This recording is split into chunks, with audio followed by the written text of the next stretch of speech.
Hello everyone, সবাই আশা করি ভালো আছো।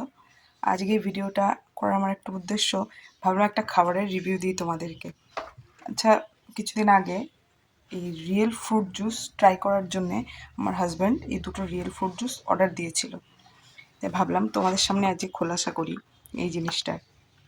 আসলে যখন এটা অর্ডার দিয়েছিল তখন এটা লেখা ছিল রিয়েল ফ্রুট জুস, যেটা রিয়েল নাকি 30% ফ্রুট জুস আছে, কিন্তু আমরা হাতে পাওয়ার পর দেখি এখানটায় পামগ্রানেট পাল্প মাত্র 10% আছে।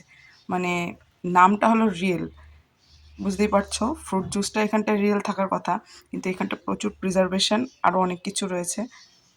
দেখো, আর এই সত্যি বলতে ফ্রুট জুসটা একদম ভালো লাগেনি আমার। খেতে অনেকটা কেমিক্যালের মতো গন্ধ। এটা পামগ্রানেটের ফ্রুট জুস, আর আমি জাস্ট একটাবার ট্রাই করেছিলাম, তারপর আর খেতে পারিনি।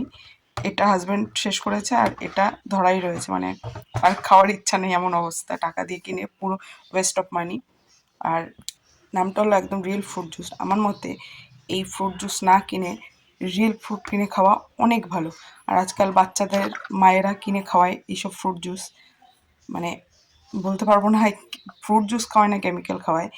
কোনো বাচ্চাদেরই এই ফ্রুট জুস কিনে খাওয়ানোর কোনো প্রয়োজন নেই আমার মতে।